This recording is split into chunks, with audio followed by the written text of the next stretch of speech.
So why do most expats move to these Spanish-speaking countries like Dominican Republic, Colombia, and Mexico, and they never ever learn the Spanish language? I'm talking they're there for 3 years, 5 years, some 10 plus years, and they still are stuck at the basic level like hola, gracias, con limon, and por favor. And I'm not saying you have to master the language like a native, but you have people who have been here 5 years, 10 years, and sometimes even 20 years, and they still can't hold a real basic conversation. And that is not shade, it's a pattern. And today we're gonna break down as to why this happens. So if you're planning to move here, or you're already living here, or you just may be curious as to why so many foreigners stay stuck in their English bubble, then keep watching. Let's start with the biggest one. Expat communities in Dominican Republic. Whether you're in Punta Cana at the resorts and all the English speaking workers, or Las Terrenas where you could probably go days without hearing the Spanish language because the Italians and French expat scene over there is huge. And what about Sosur or Cabarete where the menus and the signs are all in English? Or what about right here in Santo Domingo where I live, where you have wealthy Dominicans and service workers who can speak a little English, just enough for you to get by. And some people are very terrified to move to another country where they don't speak their native language.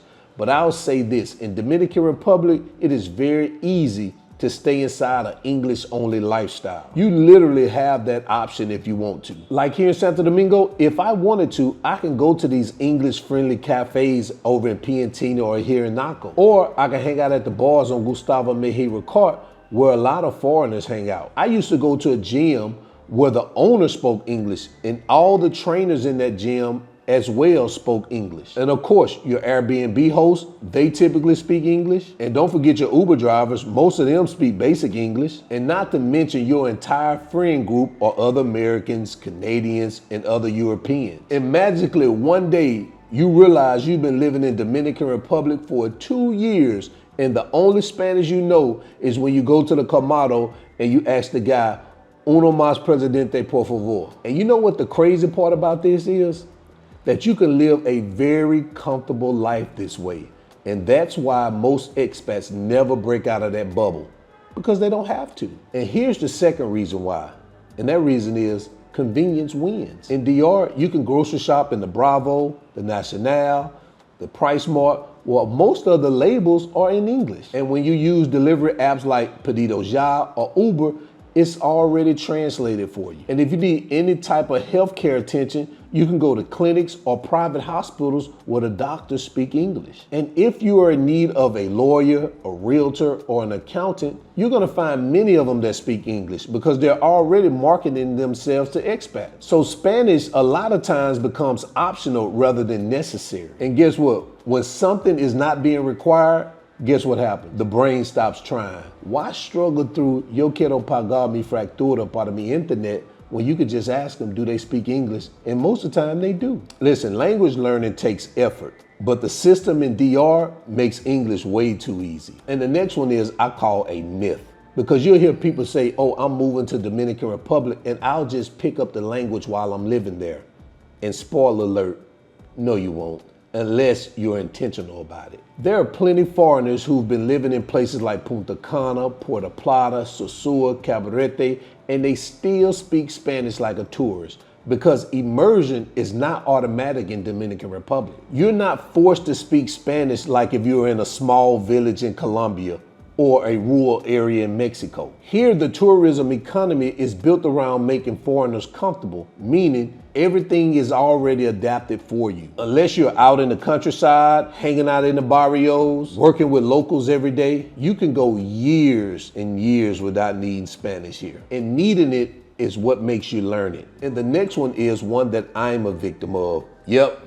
You got me red-handed. And the reason I say that is because a lot of expats think they know some Spanish because they can say things like buenos dias, no te entiendo, todo bien, dame uno, gracias mi amor.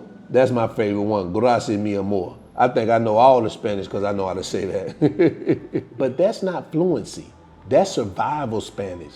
And that is me. Real Spanish is talking to your landlord when something breaks, negotiating rent in pesos, handling a doctor's visit without using Google Translate, arguing with the taxi driver that's trying to overcharge you, and making Dominican friends outside of your expat circle. But a lot of people never get there because speaking Spanish feels embarrassing. I can say I'm a victim of that.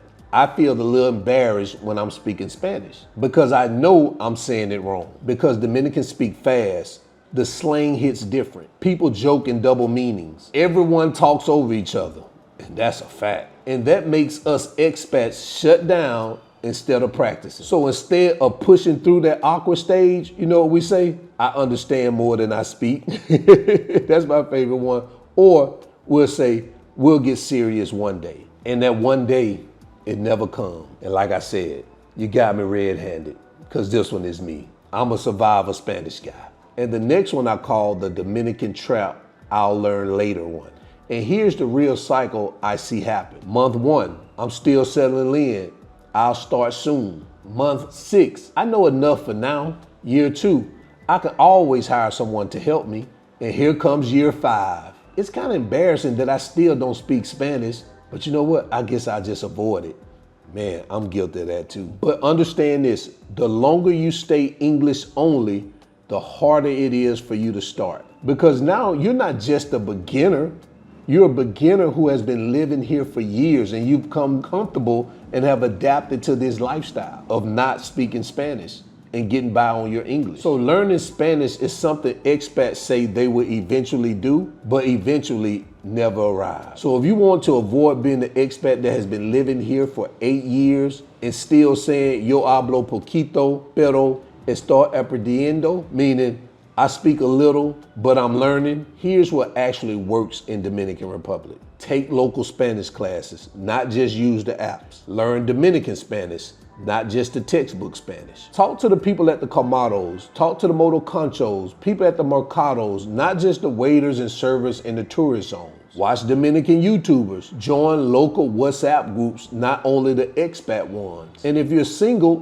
date someone who doesn't speak English. And here's another one I think I'm gonna try it. Set a Spanish only day every week. Even if you mess up every sentence, dedicate one day where you speak only Spanish. Because learning Spanish is not only just about the language, it's about other things, like respecting the country that you live in, connecting with Dominicans, and not living inside a foreign bubble forever. So now I'm curious, if you're living in DR or you're planning to move to DR, I want to know in the comment section, where are you on your Spanish journey? Because when expats come here, and we're out and they don't know any Spanish, and then I have to muscle our way through some of the conversations, they think I know about 60 to 70% to them. But when I talk to Dominicans, they're gonna refute that, which is true.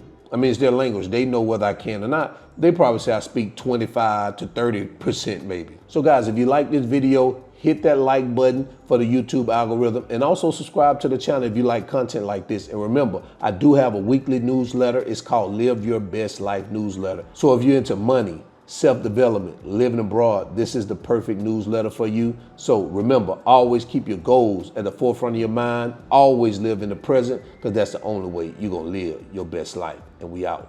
Peace. Je begon aan mijn best life, yeah. Je begon aan mijn best life, yeah. Something you and me, oh. Je begon aan mijn best life, yeah. Jumping, flexing, no.